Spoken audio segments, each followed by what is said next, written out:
Welcome to Small Talk, where each week we sit down to discuss the sermon-based small group questions at Wallula Christian Church.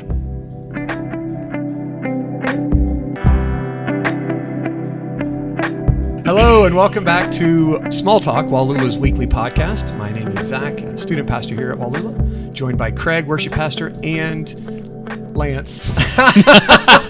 Wow. Sometimes I talk so fast, The hesitation. I am like, it's gonna kick in, and then I have His to think. name is Lance. Yeah. Lance, our senior pastor. I've done it with students where I'm like, all right, who's gonna read next? And then they raise their hand. I'm like, thank you. And it's like Emmeline or someone that I know really well, and it just, you kind of forget.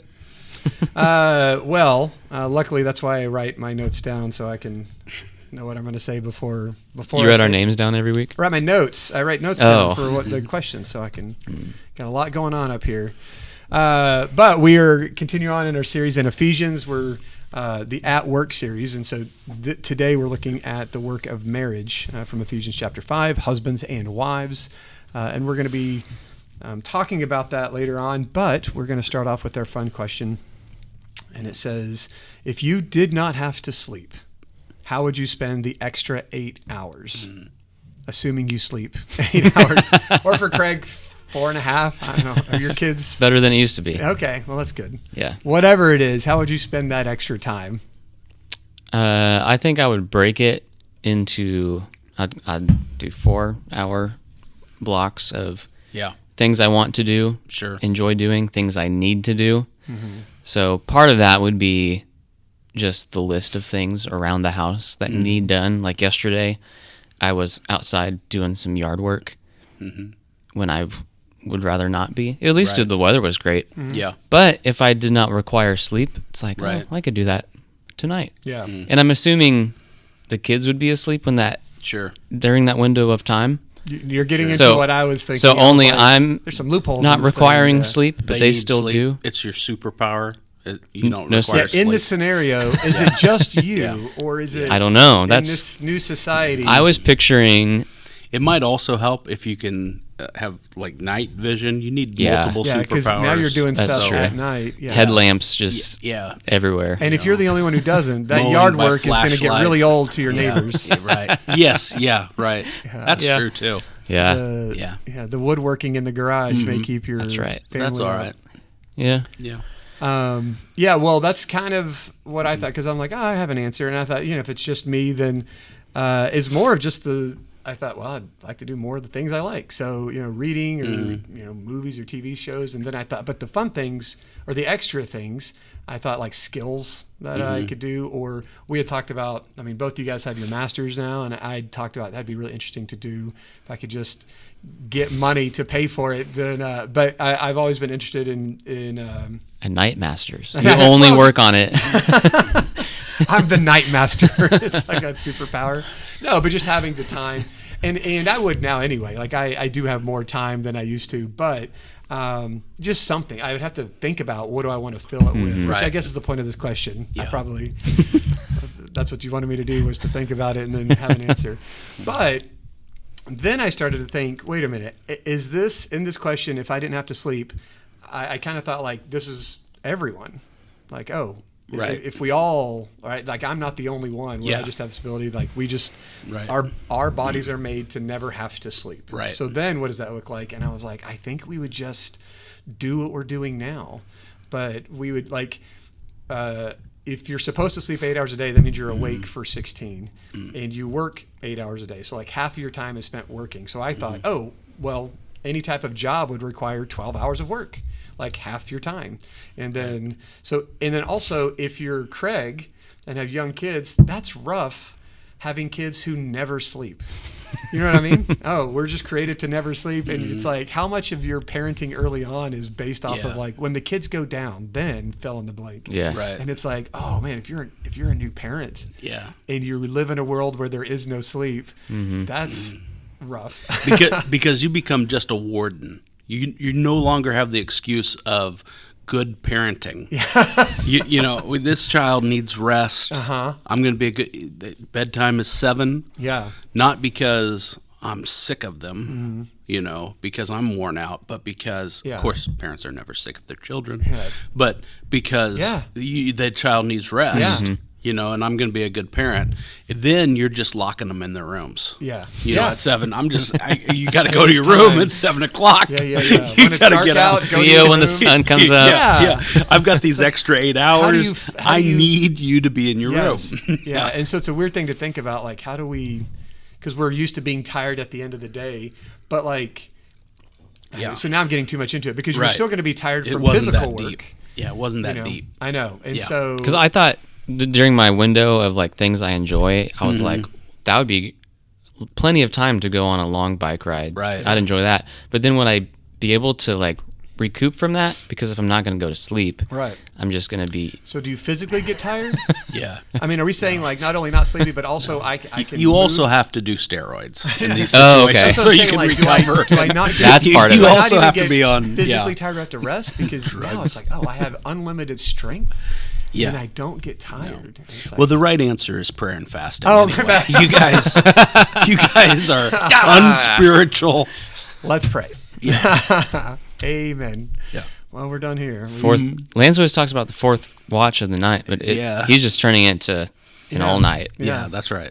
That's right. The prayer and fasting, I forgot about that part. Yeah. But no, I thought like if it was everyone, then I just felt like we would just naturally stretch out the things that we already do. So working would be longer, and maybe so. Dinners or I don't know. You know what I mean? Right. We would think it was normal. So but if it's only me, that's still a difficult thing, because no one else is up. Things are closed. It's dark.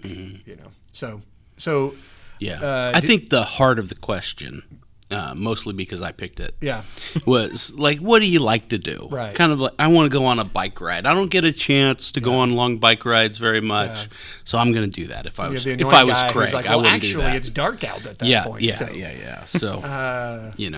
no, that's true too. Yeah. I think I would choose to sleep. Let's just. I don't know. Well, didn't Katie say that? She's like, I would cry because I love to sleep so much. I'm like, I do too. I'm going to take a good nap. I mean, I still keep the bed. I don't need to, but just call it a nap. Yeah, I'm going to have a nice nap. I'm just going to rest, not sleep. Just closing my eyes for a second. Psychopath's always doing stuff. I'm just going to rest, take a nap. Yeah, I do enjoy it, and there you go. Yeah. So what, your answer is really sleep? You asked the question? I'm trying to get the core of what you like to do, and you're like, I'm still going back to bed. There's just something about it. Yeah. Right? Yeah. But like if your thing is like, I love hanging out with friends. It's like, oh, too bad you're the only one. Right. Yeah. You're awake. Yeah. It's like, this stinks. What are the unintended consequences? Yeah. And then the other thing I had is like, having younger kids would be hard. And the other one is, do you still have animals? Like, because it's like, do animals still sleep? Or is it just me or adults? Because then it's like, I got this dog, but like a third of the day, it doesn't do anything. It just lays there. And anyway, I mean, that's been my experience with dogs anyway, that's right? Saying, I mean, a third of the day. Okay, maybe. Or cats. So. Cats are a lot. Worse. Yeah. So now lounging around. All these animals. All right. Well, as we move on to Ephesians chapter 5, talking about husbands and wives, we're starting with question number 4, and it says, why is the concept of submitting to others difficult for us to grasp? Is Paul's command for wives to submit to husbands easier or more difficult for us to grasp? And how would you answer these objections? And so, the whole idea of submission is, and you even prefaced it in your sermon. You're like, all right, we're gonna get into it, and so what did you have, Craig? Well, I started thinking about things that we submit to, just in general, as people, and like law enforcement, the laws that we have for the places we live in, like a student in a classroom submits to teachers' directions and rules and that sort of thing. Right. Thought of like management. That's like workplaces, or like if you live in an apartment complex, management has rules, regulations for what it looks like to be a tenant in that building, that sort of thing. Yeah. And so the whole thing is like those people have like a vision of what that's supposed to look like. And then if you're under them, you're agreeing to it. Like if you're under them, like you're going to follow their rule, direction, what they have for you. Right. And I think the part that we don't like about it is we might have a preference or a belief of how we think things should look a certain way, whatever situation that might be. And so that's like the rub or the push of submission that we think about. It's like you have to give in to someone else's ideas about something. But when I think about the husband-wife relationship, I think it's, well, like we said it right before the podcast, if they are following Jesus, they're on the same path together. And so like the mission and direction, the goals for like similar, the worldview is the same. So like I think that relationship and thinking about submission becomes easier because you're looking at it under the umbrella of following Jesus. So like the reason that it's difficult for our society is because they don't have Jesus in the proper context. Yeah. Because it's kind of like, if you're thinking about that, like husband and wife on the same path following Jesus, and then that other example is like kind of like the different ideas and directions are like different paths. They're out for themselves. And so it's like going against each other, and it's not going to work as well. Yeah. Right. And so that's how like that image kind of popped up in my head. And just thinking like it should feel easier for a husband and wife to be on that same path and on mission together. Yeah. Yeah. And I thought the same thing. And I immediately thought like of how many times like in the Bible where it talks about where we need to submit. So, and you mentioned this with like children with parents, and then us with government. There's these dynamics of husbands, wives, but even Jesus to God, where there was this sort of authority or, but what's interesting is, where children are called to obey their parents, or we're called to obey the governing authorities.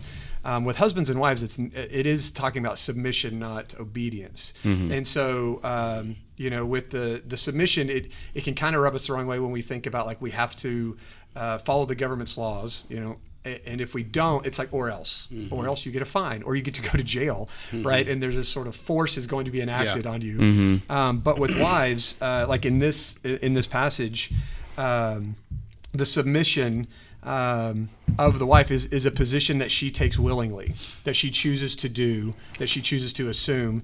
The husband is nowhere authorized to make his wife submit, whereas the government, or a parent, right, does have that authority to make their child submit. And so there's a balance there of we kind of mix terms here when people don't like the term submission, is maybe they're thinking about it more from the or else, and that's not what we see in Scripture. She's choosing to do that, and he doesn't have the authority to force, right? Which has been misused a lot. Right. However, she is called to do that. And I think, like you said, Craig, that's one of the reasons it's difficult for us to grasp, because we're seeing it all as one. All these things mean the same thing, and they don't. But one of the things that helps is, I think in verse 21, before it even starts, it says, submit to one another out of reverence for Christ. And so having Jesus at the center. And so we were talking about like, what are some ideas of like, in a loving relationship where submission happens? And Lance, like you said, you may not even recognize it as submission because you're already under the same leadership of like, hey, we're going to go to church. And so if you're all in agreement with that, like that's a submission that like this is what our family's going to do. And if everyone is on the same page, then it flows, it goes well. Right. And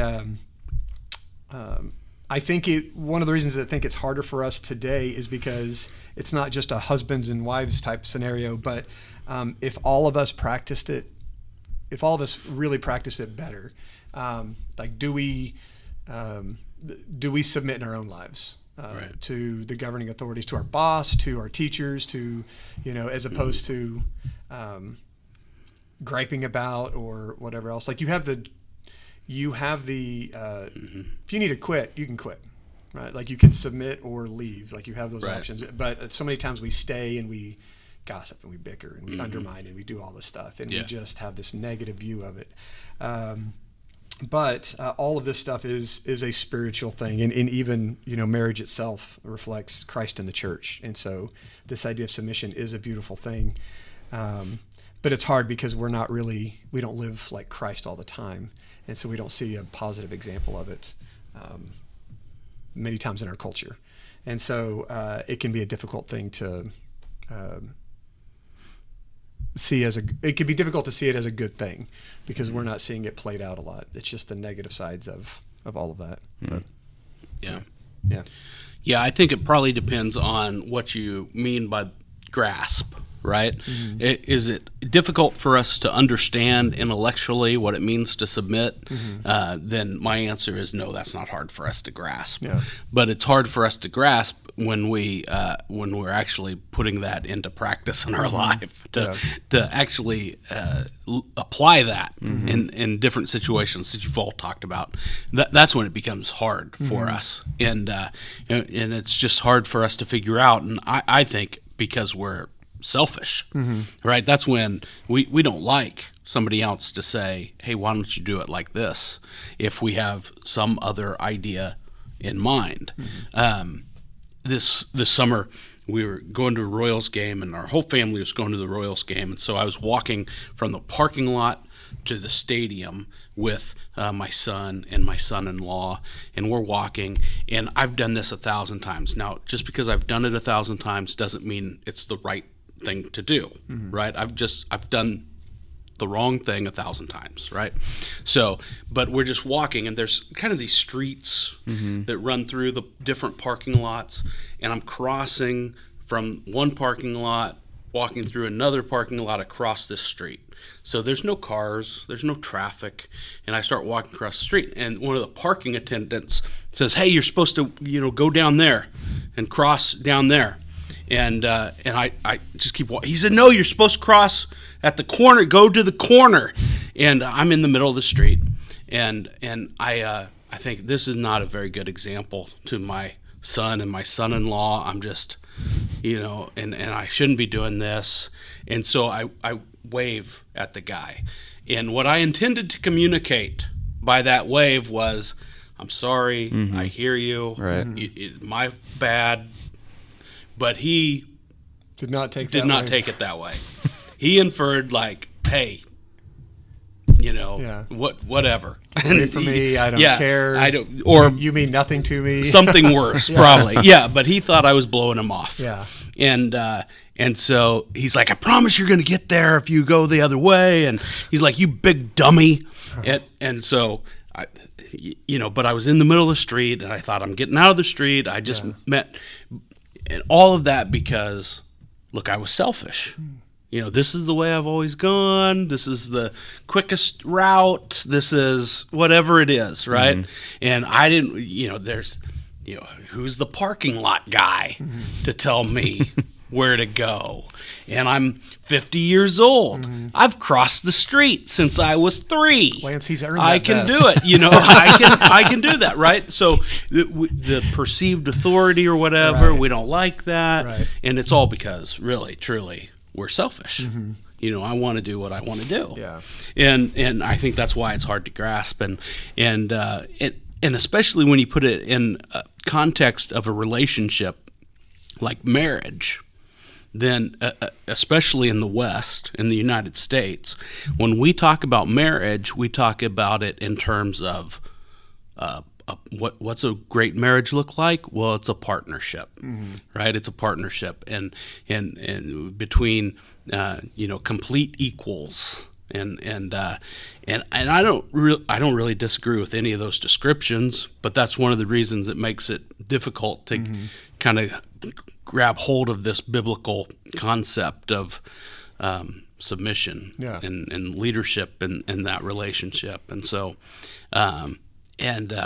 so it's hard for every single one of us to submit in different situations. And for sure, it's one of the things I tried to communicate on Sunday. There are some things in Scripture where we say, I don't know if that's fair. When we read it and we try to put, okay, if I live this out, I'm not sure that's fair. I'm not sure if that's, and I don't know as if we can make it seem fair or whatever. Maybe it's not. I don't know. But, this is part of God's call on someone who enters into this relationship as a wife, and that's just part of following Jesus. And I don't know as if it's fair. I don't know I don't think it's supposed to be easy for us to do necessarily. And it becomes easier when the husband lives out and follows the rest of that passage, right? It becomes way easier.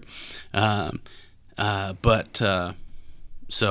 anyway, I don't think it's easy for us to live out. It's easy for us to understand, not easy for us to do. Yeah. Well, and we'll get to it in the second question, but even, the equal, I think we read a book about this in college, the equal yet different, with the aspect of, like, with gender roles, not stereotypical gender roles like you were talking about, right.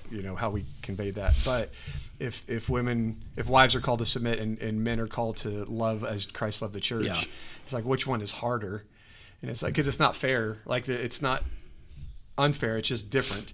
And so, like, we're called to lay down our lives as as Christ is that right. That's not fair, but it's something we would do, right? We would gladly do that. And so there's different things that are, if you're looking at it like, well, I need this to be fair, it's like, well, that's not what a relationship is. Like, you're not buddy, right. You're not siblings. You're offering different parts of who you are. Man, we nailed that. Marriage is totally unfair. It's totally unfair for both sides. Both sides can complain, and they're both right. Both sides. It's like, you want to complain? Okay. Everybody. You know what I have to do. Yeah. We're going from the idea of submission to, on number 7, it says, a husband is to love their wife like Jesus loves the church. Describe this love. Compare and contrast this love to the submission a wife is to demonstrate to her husband. Let me rephrase that. Compare and contrast this love to the submission a wife is supposed to demonstrate to her husband. Yeah. So we have loving wives and submitting to husbands. How do you compare all that?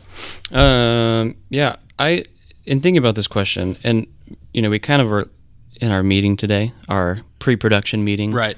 Deciding what questions. We looked at number 5 too, and thinking about headship, because that plays so much into how Paul is describing the husband here. Yeah.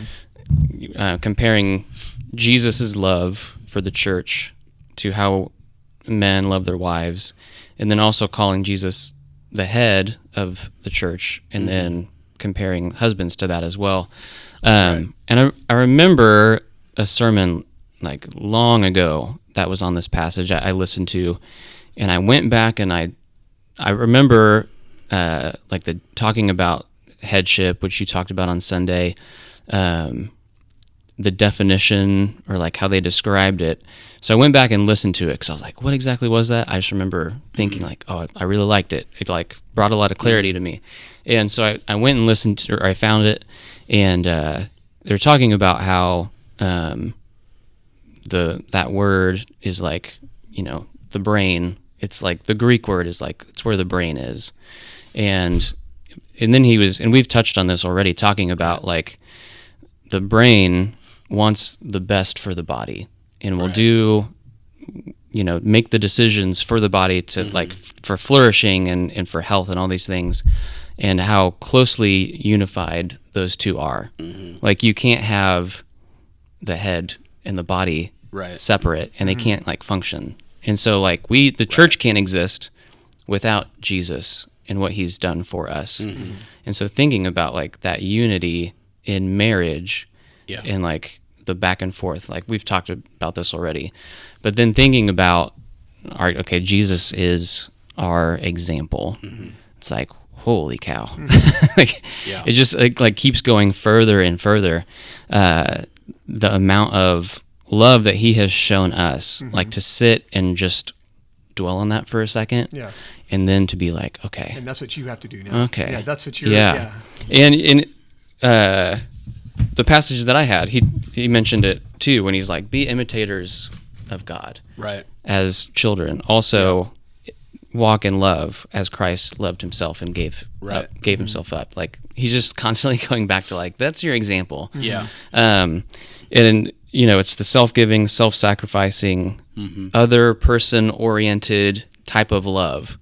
And so if you're putting that lens on, you just have to really think, like, okay, what do I, wake up, what do I do today that's going to show that type of love to my wife? And I thought about, examples in my life. It's like having little kids, like babies, that season of having a newborn.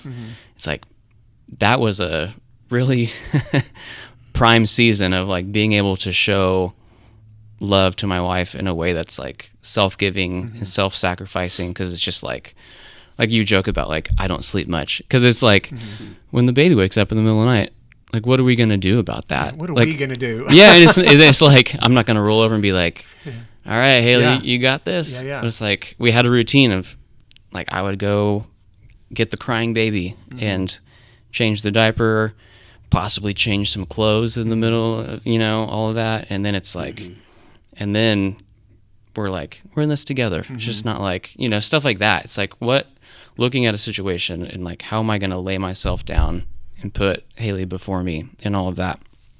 And so I'm thinking about this, and it's like, when we are following Jesus and saying yes to him and, like, seriously following after him, and then to be united and on mission together in following him, I believe it's so much, it's like, it's easier for the wife to, like, see that love, where it's coming from, and then just, like, follow in that direction. And it's just like this back and forth of loving like Jesus did, and then the wife loving and submitting to that. And it's like, and you both want to. Right.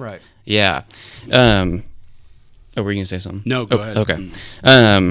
But yeah, I just kept going, like I said earlier, just, like, kept going back to that image of, like, on the same path. And so, like, if the husband is seriously living this out and wanting, just like Jesus, wanting the best for his bride, for the marriage to flourish, for the family to flourish, it's like, man, that's what Jesus wants. That's the design that God has for marriage. Yeah. So it's not easy. It's just like that call right there is like, whew, it just kind of hits you. Yeah. Well, and so when we're looking at the husband, it's like, describe the love that, husband is to love their wife like Jesus, like Christ loves the church. And so I was thinking, like, the duty of a husband is not to enforce submission, but to love his wife. And so like Christ does with us, like, he doesn't force us to follow. He doesn't force. He loves us no matter what. And so this means that, this means that we care for the needs for that person, even if they are unlovely or undeserving. So a husband will show love even if it is difficult. You still choose to do that. Kind of like you said from the stage, like, if you have an unbelieving husband, you would still choose to follow Jesus through submitting. And husbands will choose to love even if it is difficult. And also, like, wives, like you said, wives will submit even if it's not great. Husbands will love even if the wife is undeserving. It goes both ways. It reminds me of this book. At kind of the core, Lori, she's like, I have 20 of these. And so it's this book called Love and Respect. And it's kind of the things that men and women at their core really want. And so kind of desire. And it goes along with this, but where, women at their core want to be loved. And men do too. But if a wife is always saying, I love you, I love you, I love you, that's great. But if they're disrespecting a husband, or not, I don't want to say not submitting, but if there's disrespect going on and undermining, it doesn't feel like he's being loved. And it goes the other way. If you respect your wife, I respect you, you, and all this stuff, but you're not showing love, it doesn't feel that way. So at its core, when you're kind of looking at both of these, the submission from the wife and love from the husband, at its core, the wife is the one who is saying like to her husband, I am going to put my trust in you. I am going to, I'm choosing you to raise a child with. I'm choosing you, that I'm going to support you in this marriage, and I want you to guide our family. And then he is saying that you are the one that I'm going to love. You are the one I'm going to protect. You are the one that I'm going to put my own needs above. And both of these things are an image of the church, of providing for and protecting and also submitting to.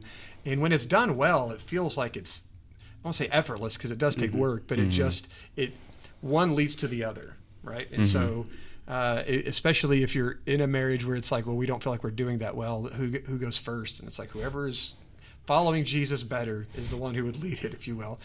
We would say the husband should, but the husbands may not be. And so if you have an unbelieving husband, then start to lift him up. And if you have a wife who's unbelieving or, further away from Jesus, then continue to pour into her, letting Jesus guide you. And as a side note, I thought, because we're talking about like healthy marriages, so I thought, well, what does an unhealthy marriage look like? And I realized it goes back to these two things, where wives stereotypically, if it's like there's dissension between her and her husband, will resort more to bickering and maybe gossip and talking about the husband to other people and sort of diminishing his role and undermining what he thinks. And so not doing the submission or respect part. And husbands stereotypically zone out, are more quiet, chooses to pull away and not show love and care and concern and thoughtfulness to his wife. And so you see in a bad marriage, they both resort to not loving or not submitting. And so, and that's sort of the natural tendency for both sides. So leaning into that shows a perfect view of what the church should be with Christ and his church, and then also husbands and wives.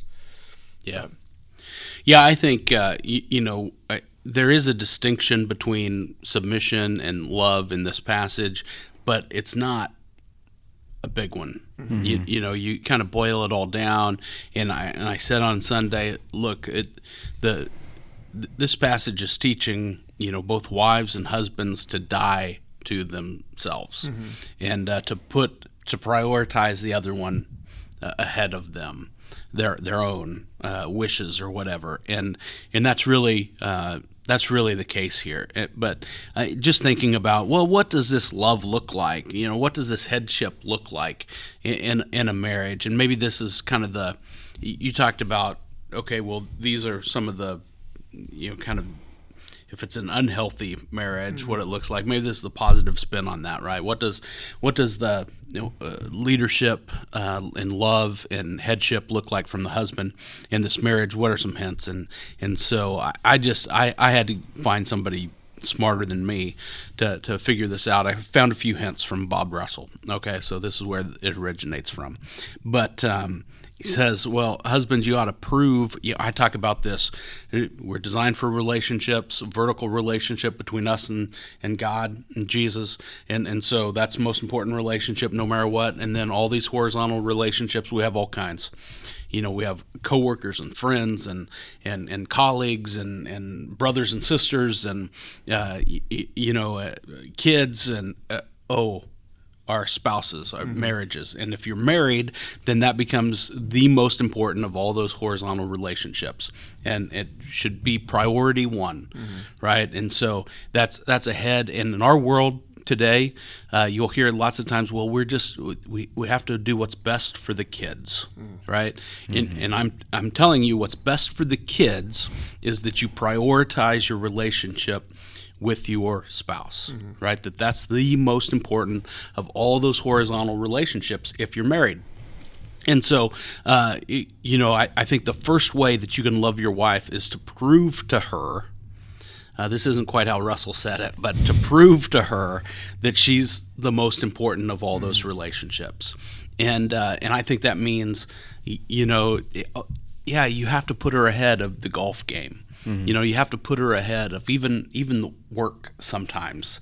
You have to put her ahead of the kids, and their ball games or their whatever and all that stuff. And so, Russell said you need to, at least some of the time, right? There needs to be occasions when this maybe can't be done all the time, but you need to drop everything, and go serve and date night or whatever it is, right? And so make those steps, and I'll give you this is a simple, silly, petty. This is no brag because this is nothing. This is nothingville kind of thing, right? But Sherry's had this knee surgery, and she asked the other day, "Hey, I had to come up to church again Sunday night for Explore Wallula. The kids were over for lunch and stuff, watching the Chiefs game, and so I was leaving ahead of some, and cars in the driveway, and Sherry's like, just take my car. Because nobody's behind that one, take my car." And I said, okay. And she said, "Oh, will you fill it up with gas?" And of course, I can fill it up with gas. I will stop and do that. Nothingville kind of service, right? That's no big deal. Because I'm selfish, I'm stopping for a Diet Coke at Quick Trip anyway, And so Nothingville. Nothingville. Already going. Nothingville. This is no brag, but you have to be willing once in a while at least to stop, and prove to her that she's priority one in all those horizontal relationships. Secondly, I think to offer her undivided and participatory conversations, right? Where James says, be slow to speak and quick to listen, right? And I would say just the flip side of that has to be true with husbands too. You have to really listen, right? Give her your undivided attention. And so you're not having a conversation with the ball game on, or the scrolling through the phone, or paying bills, or whatever it is. I mean, I know life, sometimes we're going to have conversations like that, but you owe it to her to give her your undivided attention and really listen and really pay attention. And oh, by the way, really participate in that conversation. Because wives want you to hear from them, but they're also, when they're asking, how'd your day go? They don't really, this sounds weird, I think, but I think this is true. They don't really care how your day went.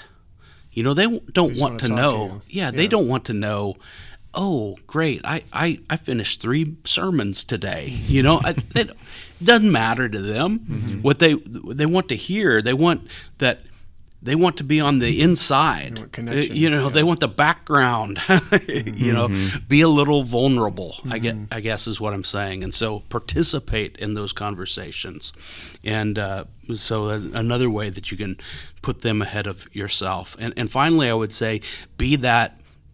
Take your place as the head of the family there, just like this passage talks about, and provide that spiritual leadership. And so I think for men, this means doing things in the family like talk about and to Jesus. Don't make Jesus a Sunday friend. He needs to be a friend to us all the time. And so talk about this, hey, to your kids and to your wife, we're making this decision because this is what Jesus would do, or find times to talk about Jesus and with Jesus, and and pray with your family, and even if that's before meals or whatever it is, find time to talk to Jesus. Make church service and leadership a priority. One of the things that I was always impressed by my dad about is that he took risks in church. And what I mean by that is, I don't know if he really loved to sing, or I don't think he was really good at singing necessarily, but I just remember him once or twice stepping out and being in the choir at church. I don't know if that was his favorite thing or not, but I was just impressed that he took that risk. Dad was, I remember since I was a little kid, he would be a communion and offering meditation leader, and I know that wasn't his favorite thing. And I'm not being critical at all, but he wasn't especially good at it. It wasn't they were concise, and but I was always impressed that I know this isn't his favorite thing. I know he doesn't feel super comfortable doing this, but he's taking this risk and demonstrating this leadership. And so make church a priority, make service in the church a priority, model biblical principles with your kids. And I would say, finally, be the guardian of purity in your home with your wife and with yourself and with your kids. Be the one who disciplines in those areas. We were sitting the other day, and my daughters love to go through these family albums. We have Sherry put together these picture albums of when the kids were little, and we have several different ones, but they have the first year of their life. Each one has a photo album, and and we always joke because that first kid, Clayton's, is really thick. Yeah. And then they get thinner and thinner as you go, and that's the way life works, I suppose. But they love to go through those albums, and they were looking through this family picture album. And there's Sherry has written captions about what's going on next to the pictures, and there's a picture of Lacey when she was like 2 years old, younger than that, a baby, and in the caption, she's got this little swimsuit on, and the caption says, "Dad doesn't like this two-piece swimsuit." And the girls were like, "What's wrong with you? I'm a baby. Why did Mom write this? What is wrong with you?" And I said, when you were 14, how would you describe, your perception of what I thought about, bathing suits, swimsuits? And they were like, well, the belly button isn't for the world to see. That was sort of the rule, right? And that was the idea. And maybe that's old-fashioned, all those things. We don't need to get into that. Don't send emails or whatever. But I just mean, well, from the start, this was going to be the standard. There's an idea that Dad's here to protect. Yes. And that's just the standard from the beginning, right? This is how we're going to do it. And did it really matter that baby was in? No. I mean, it doesn't matter. But we don't. We're not going to do that. This is going to be the standard. And so, but I think it's important that husbands take that role. That doesn't mean they're the only ones, but too often we get this idea that, I don't know if I can make this joke. It's a Bill Cosby joke, but dad is great because he gives us chocolate cake. Too often it's, Dad's the one that breaks these rules, and there's some truth and some fun to that, all right? That some things are more important than others, but Dad needs to be the things that standard bearer, and help in those areas. Don't make Mom have to be the bad guy and that stuff. So those are ways that I think we can really be the spirit. When we say be the spiritual leader, that's kind of those are hints to how we can do that. Yeah. Yeah, I think also, just sort of wrapping this up, in both cases, if whether you're the wife or the husband and you're thinking, well, I need to do this better and I have some ideas about how I could do it, I think having, like, in humility, just the person who could help you the most would be your spouse. And so just asking them, do you feel like I am leading in a way that you it's easy for you to submit to, or and vice versa, right? That you can actually ask your spouse, because they'll tell you, if it's right, if they're feeling that way, or if it's what's making it easier, what's making it difficult. It doesn't really matter what they say. You still are called to do it, but if you're like, I'll take her out on a date once a week, and thinking I've nailed it, and it could be something else. Right. Sure. Sure. So yeah, just also asking them shows respect and kindness and love. Right. Sure. And valuing what they think. Okay. Well, great conversations. Really love this. We're continuing on. How much? Two more messages. Two more messages through Ephesians. So right. We have 2 more weeks through the At Work series, and so we will... Obedience and spiritual warfare. Okay. Yeah. Very cool. Yeah. So we'll see you guys next week. Yep.